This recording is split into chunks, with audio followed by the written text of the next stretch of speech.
So we must do two things, two great things together to encompass that enormous new view that lies before us, but to encompass it within the framework of science, to see it within the whole categorical framework of science, and to see that these two are not separate, but that they are wedded.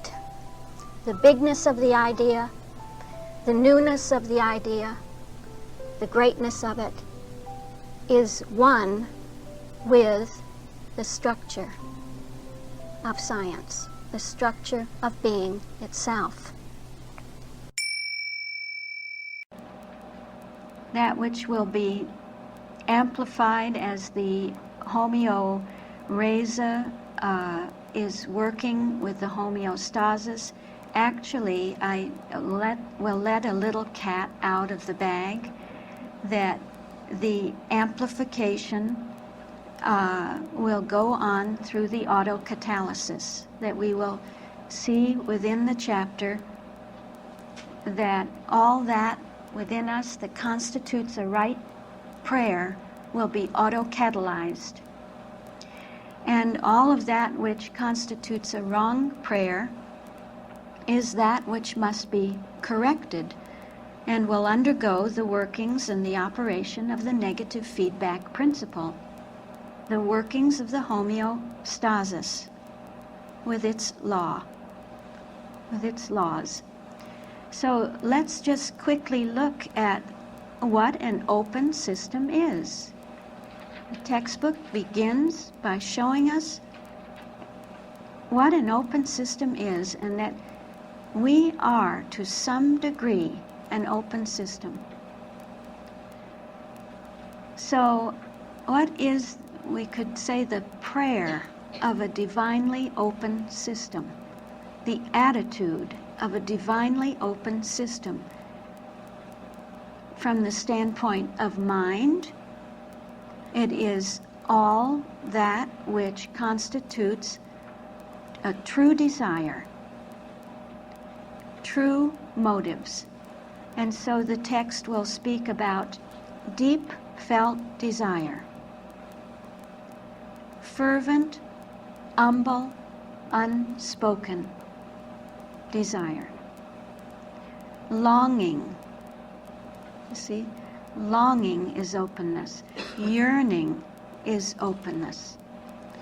Prayer is an inward mental attitude, right motives, unspoken thoughts.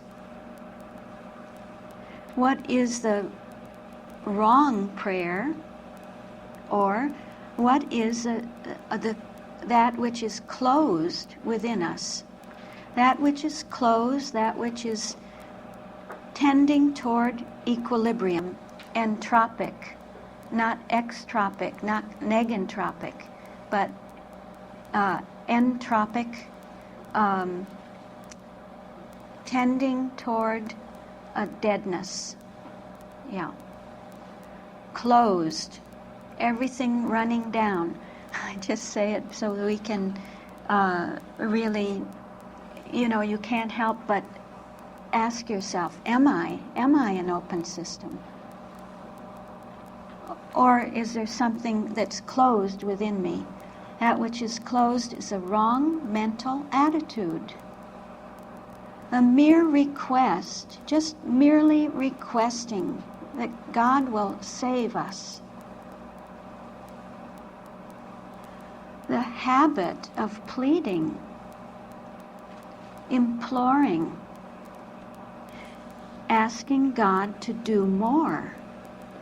Isn't that interesting? That's closed. That's something closed within us. If we ask God to do more and we don't realize God is God. God is doing everything.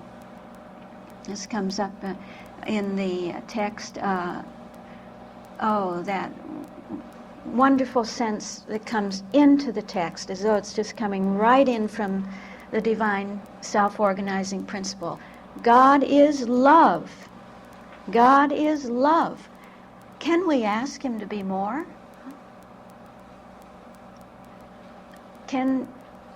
Farther we cannot look. Higher we cannot go. You can't go anymore. God is love. The consciousness of this, the awareness of this, the mentality of this is an open system. What is a closed system? Asking God to do more. Please do more. Why don't you do more? Why did you do this? Why did this happen? Asking God to be God is a closed system. Requesting something from God. Only empty words, you see now, not backed up with that longing, with the yearning, with the fervency, with the humility, with the unspokenness, with the deep felt desire, but just empty words, petitions, and re-petitions. Counterfeit of a cybernetic sense. To petition and to re-petition. Repetition. Just a repetition of words. Let's go on to spirit and see what the right prayer, the cybernetic attitude, the open system within us is as spirit. It's the putting everything into it. Putting everything that we are, all that we have, into our prayer, into our approach to the divine principle. That's really what prayer is. It's our approach, isn't it? It's approaching the divine, approaching the divine cybernetic principle, the divine self-organizing principle. Do we love that principle? Do we value the vision that we have of that principle? Do we really value what we have? And so the openness within us is the struggling for that, the striving for it, for the desire of mind, for what our desire is, what our vision is in mind, longing to be better, sense of spirit, expressed in life, not speech but action, doing right, laboring for what we ask, putting our desire into practice, the expression of spiritual qualities, consecration, sincerity, and the closed sense within us, that which is destined to run down, destined to be corrected by the negative feedback mechanism and the homeostasis. That which is the closedness within us is an empty prayer, an empty sense of prayer. Substancelessness. Simply asking, a mere request. You hear how empty that is? It's just a mere request. Vain repetitions. If they're vain, they're empty. Voluminous prayers. Having a lot of something that is wrong is no proof. Have voluminous prayers, but they're vain. It doesn't matter how many of them you have. Torrents of words, empty, outward worship and whatever materializes worship. And then we come to the third of those tones of soul, and it is all to do with the object of prayer. What is the object of our prayer?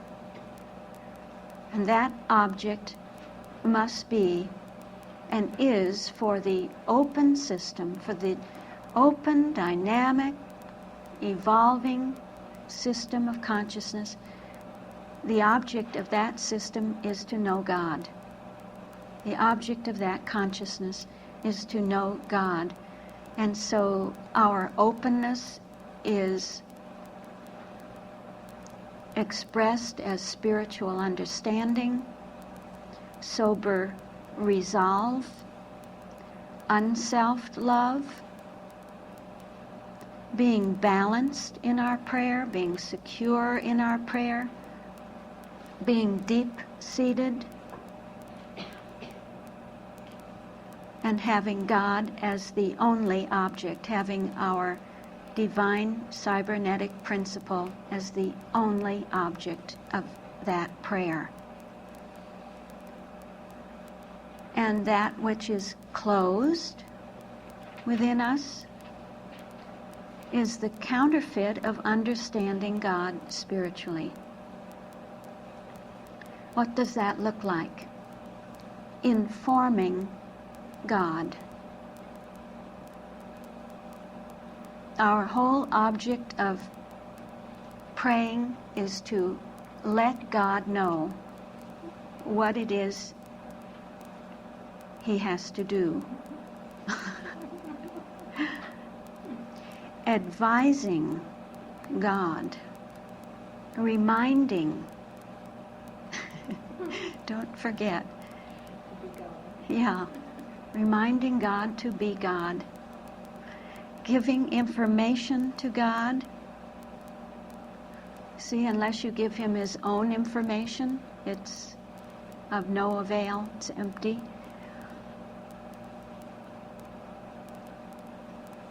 Telling God what to do or how to do it. Emotion,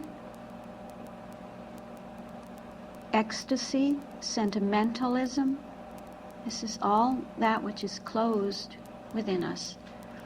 Or a momentary elevation of thought. What the text calls a zeal not according to knowledge, and a self-satisfied ventilation.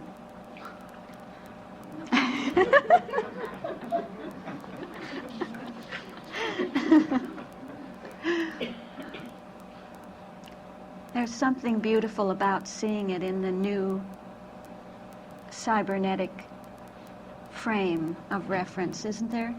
You see, now I know what's closed within me. Now I know what has to undergo the correction of the negative feedback mechanism.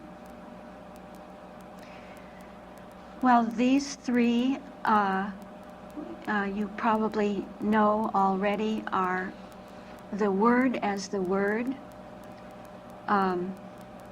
In the Dorley matrix, in John Dorley's matrix, the cornerstone of the Dorley matrix is reflected in the cornerstone of the textbook matrix as our attitude. And so in the language of divine cybernetics, I think that we could say that that chord of mind, spirit, and soul means what? To be open to the influx of mind in all of its fluctuations, to be open to the information principle, in other words, as spirit, to allow spirit to reflect these fluctuations and to bring the new state of order to bring new complexity. That's the ordering principle, to bring us a negentropic state, to bring us extropy, to bring us complexification. This is a true prayer, a cybernetic prayer. And as soul, to welcome the new stability that is coming in as a dynamic stability, the new form of our soul identity. And behind that is the identity principle, the principle of self-symmetry, of pattern across scale, that mind, spirit, and soul are working on us in that way, in that light. Well, we have been looking at the constituents of that prayer, which is a divinely open prayer, a prayer of a divinely open network of consciousness or system of consciousness, versus the prayer of a humanly closed system of consciousness. And we saw that the deep structure behind both of those prayers, behind the equivalence of those prayers, because the one, the divinely open network of consciousness, is stating this is how to pray, and the other, which depicts a humanly closed system of consciousness, is that which says this is how not to pray. So you have the equivalence, and behind the phenomenon of those two prayers lies one deep structure, law, the law of mind, spirit, and soul. And so we see that not all prayer is right prayer, but that the right prayer is that one which is patterned according to the Word as the Word as we find it in the Matrix by John W. Dorley, sometimes referred to as the Word Matrix. You may notice that I go back to calling it the John Dorley Matrix and not so much the Word Matrix, where this is still in the flow. But at the point of the Word as the Word in that matrix, Mr. Dorley would term this point of intersection order. It is the basis of order, the creative basis. And that combination of terms, mind, spirit, and soul, is in itself divinely cybernetic. It is somehow formed by the calculus. Well, it is formed by the calculus. We have the calculus on the level of absolute Christian Science, and the calculus on the level of Christian Science in the textbook. And what we find at the point of the Word as the Word is this deep structure of mind, spirit, and soul coming out. It is also reflecting the calculus within us. In a way, this attitude is patterned by the self-organizing principle. So our attitude is patterned by the self-organizing principle of divine science, namely as the Word, the Christ, Christianity, as science. How is that? That our scientific attitude is what? At the point of mind, the desiring, the reaching out for God, but from the bigness of God, the allness of God, to know God as He is, being open. It's a sense of of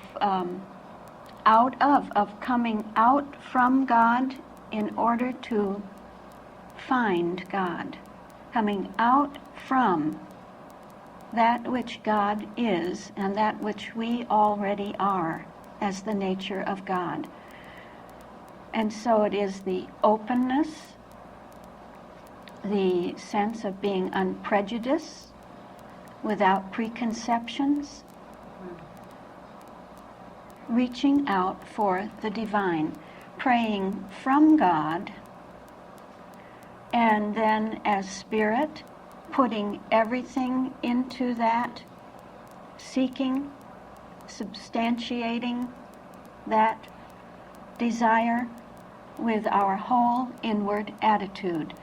And that inward attitude is the expression of divine qualities. So it is through God, through the same nature as God, through the God-like nature within us.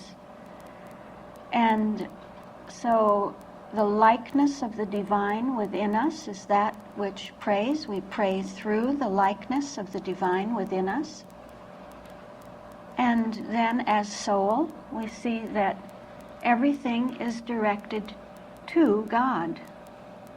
Everything is directed to a divine object, divinely defined, one object. The divine subject is the one object. So it's a little touch of the cybernetic sense, praying from God, through God, to God, in one continual, eternal cybernetic circle. So that is within us the first touch of the divine, showing us the key really to prayer. And that key is that whatever prays in us must be of the same nature as that to which we pray. You hear how prayer never leaves the realm of that to which we pray, the divine. And that whatever seems to be outside of that, whatever is unlike the divine, has no access to the divine. Nothing can be added from outside to this cybernetic circle that is already within us. The quality of the divinely cybernetic attitude already within us. You don't have to add anything from outside to that. And you can't gain access from outside. All information is inside information. So in the first scriptural note, we've been looking at that constituency of the open, dynamic system of consciousness. This is a depiction of an energetically open system, a dynamically open system. Open to being self-organized by its principle. Open now to the operation, the organization that will take place through the 7 subjects of the text. And those 7 subjects will show us how that self-organization is taking place. Showing really that the divine cybernetic principle, love, is in operation at the very first point in the textbook, that it translates itself to our approach to the divine, to that system, that evolving system of consciousness as it begins its way of life. And so we get the translated forms, those forms of the divine nature, of the self-organizing principle, as that nature is adapted to our initial approach, to the initial stage of approach. So at the point of mind, it's the seeking within us, the desiring within us. As spirit, it is the gratitude within us. It's the reflection of spiritual qualities. As soul, our sincerity, the humility, the rebuking of sinful sense. We'll see it's all to do with our reforming process. As principle, with the honesty of us within and without. As life, it is our living devotion to the divine. And as truth, the affirming of what is true.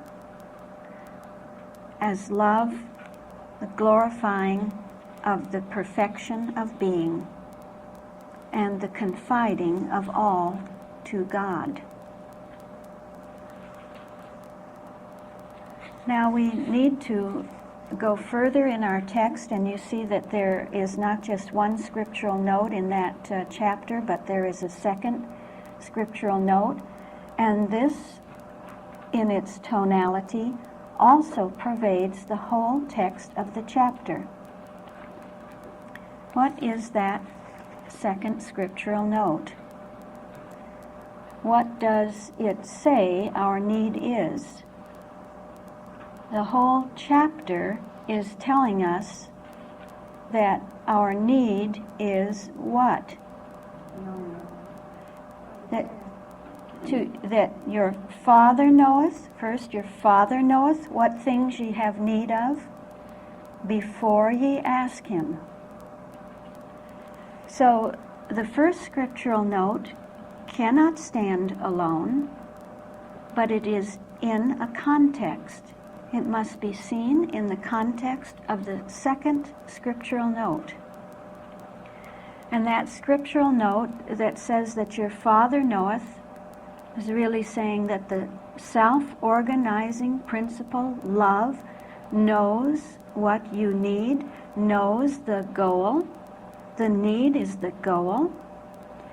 And so there is a depicting of the operation of the self-organizing principle, the cybernetic principle, depicting what lies behind those two feedback circuits of the positive and the negative feedback.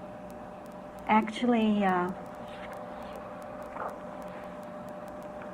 let's put the double matrix back up and see that when we have the two values of absolute Christian Science and Christian Science coming together, that gives us the categories that form the first scriptural note. But when we look at the second scriptural note, we see that the second scriptural note is formed by the categories of divine science,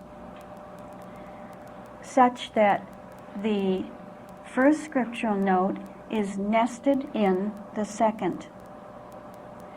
That the second scriptural note governs the first, is the attractor for the first.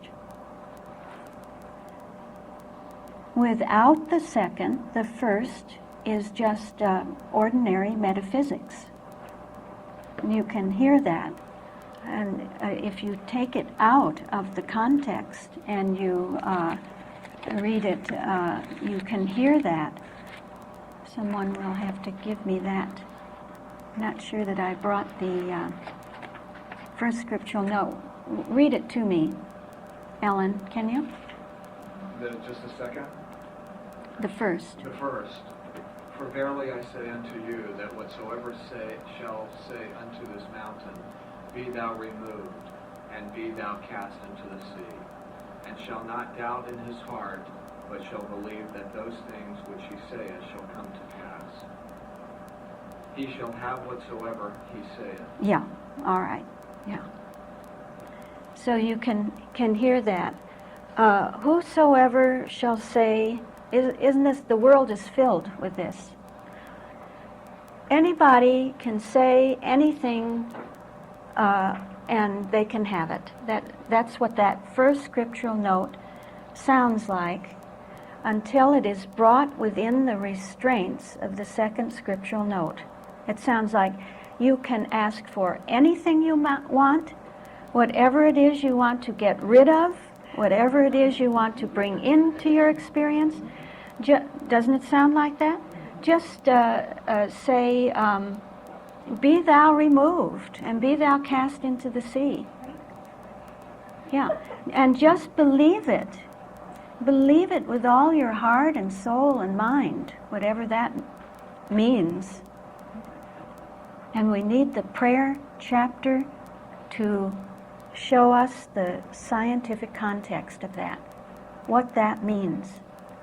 And so she begins the chapter by telling us something we want to hear. We want to hear that yes, something that is offensive can be removed, something that we want, something that we need can be realized, and that we only need to believe. But then she has to explain, what does the Bible mean? What does Jesus mean by believing? What does it mean to believe? Actually, it means to understand. What's involved in understanding? And we need the whole development of the chapter to establish that, the whole chapter. And so she gives us something we want to hear. Isn't that what you do with a reader if you're trying to draw them in? That's what love does. Actually, it isn't a person. It wasn't Mrs. Eddy. It's the way love formed the subject in its presentation. To say, how can I attract you? How can I attract everyone to myself? Well, I'll tell them, I'll show them, I'll tell them, yes, they can have what they desire. You can have whatever you desire after I reform that desire. Yeah. And so that second scriptural note comes in and says that the human mind must give way to the divine mind. Your human sense of struggling and striving must give way to the divine qualities within you, the spiritual struggling, spiritually striving. That your humanly set goals must give way to the divine goal, to the goal of soul. And so mind, spirit, and soul have to come in and reform us, and they reform us according to the pattern of the self-organizing principle, that it is actually your Father behind everything. Your Father knows.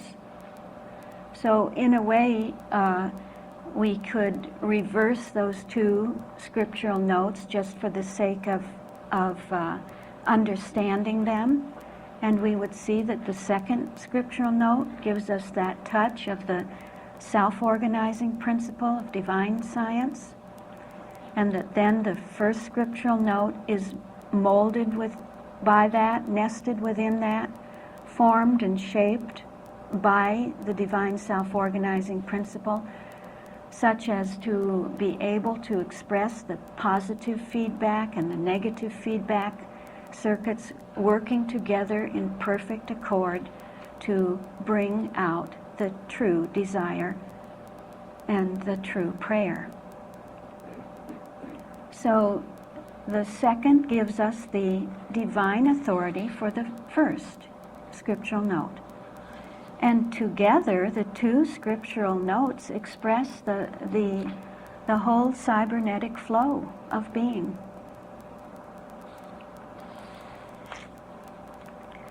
So the Father knoweth, the Father meaning the divine cybernetic principle love, which is life.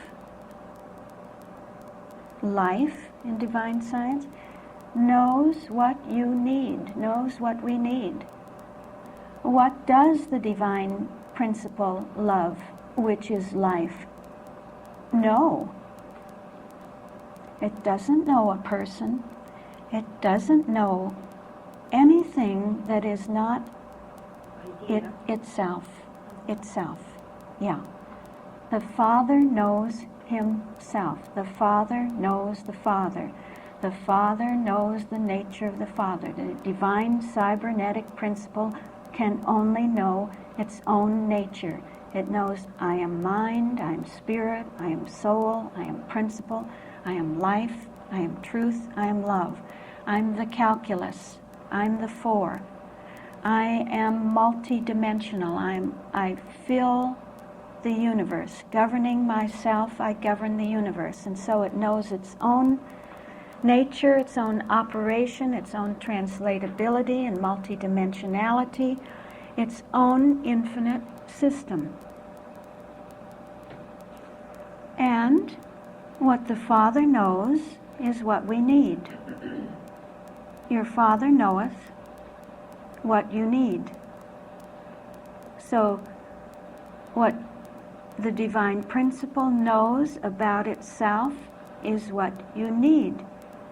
You need the Father, the divine cybernetic principle, and you need to know what the divine cybernetic principle knows.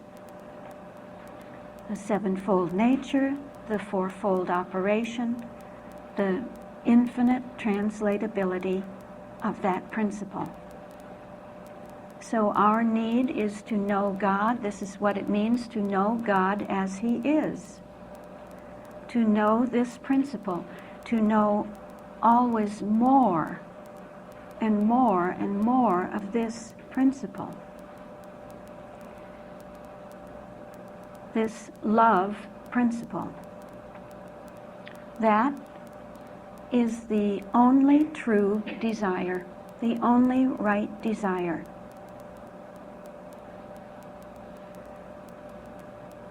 And love knows our need, love knows that, and has already supplied it. Somewhere in the text she says that, your Father knoweth your need, and it's already supplied.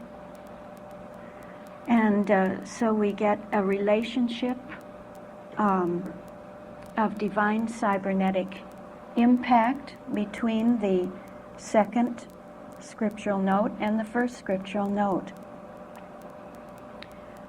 telling us that the divine principle knows our need and that the need has been supplied. You have what you need. You already have what you need. It's already supplied. And so believe that ye receive them, whatsoever ye desire. Believe that ye receive it. And the later versions, the later translations of that text say, believe that you already have received it. And thus the real rendering is, understand that you already have it. Whatever it is you desire, understand that you already have it, and you will have it. It's a consciousness, isn't it? It's a question of consciousness, of being conscious of the divine, and the only need is the divine, and thus a consciousness of the divine is the answer to that need. So what do we have? At every scale, at the scale really of every individual consciousness, is the pattern. Remember we talked about the seed within itself. At the early part of the Bible, this is called the seed within itself. In the prophets, they called it the remnant. In the New Testament, they called it the leaven. or the kingdom of heaven, that the kingdom of heaven is like a leaven, that the kingdom of heaven is already within you, that the remnant is within you, that the seed is within itself.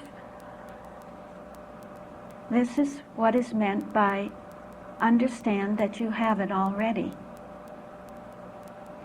Because that which you have already is divinely cybernetic. It's the pattern of the divine cybernetic principle, and so it is cybernetic. It is the Christ idea within you, and thus it bears fruit after its own kind.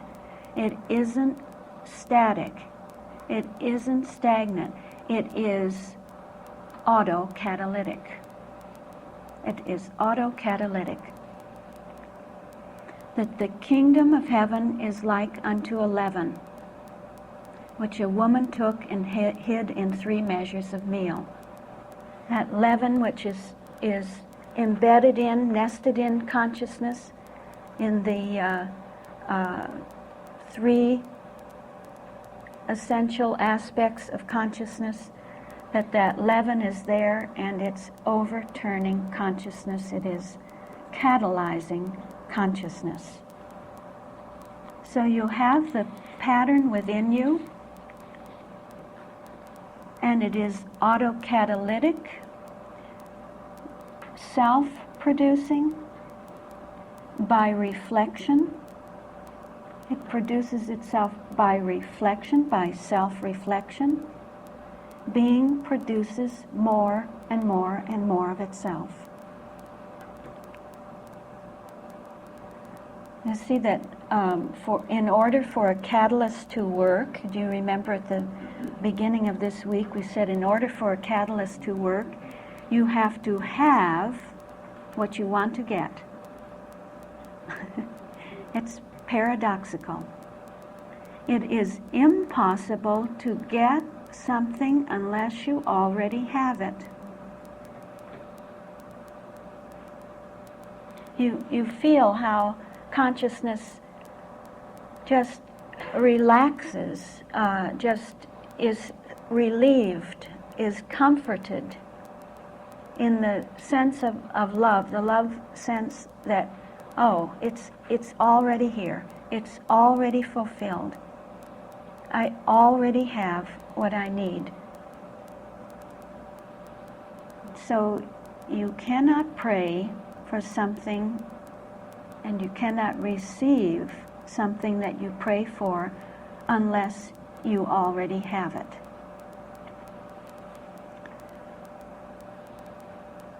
So the text is saying, desire to get what you have.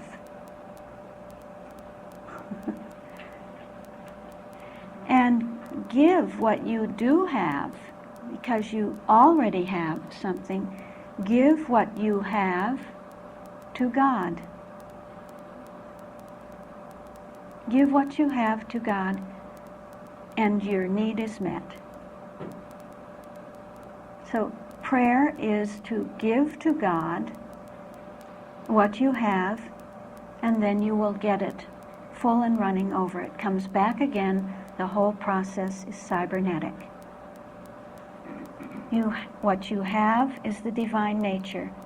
Give that back to the divine, and it comes back again as more of the divine. Give it back again. How do you give it back?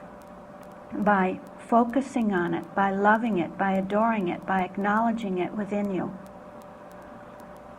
by pondering what you have. That's why pondering is a spiritual method that gives birth.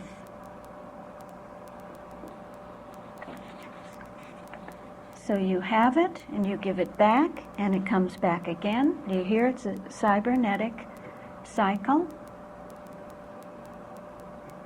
And anything less than that is just ordinary metaphysics.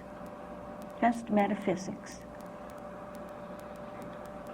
So, the textbook does not present us with a system or a science that meets all our human desires.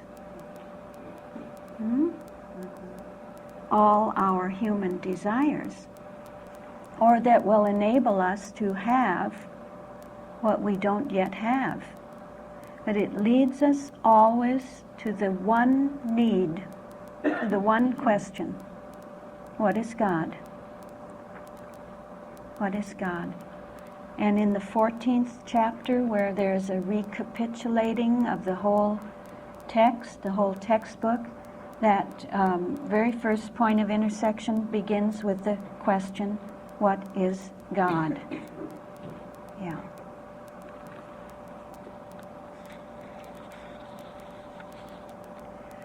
The 7 and the 4 and the 4 are autocatalytic, as we've indicated, therefore divinely cybernetic. They are an autocatalytic set, which means that they, within consciousness, within a consciousness that is evolving, that is being leavened, that is being changed from one substance to another, they catalyze each other.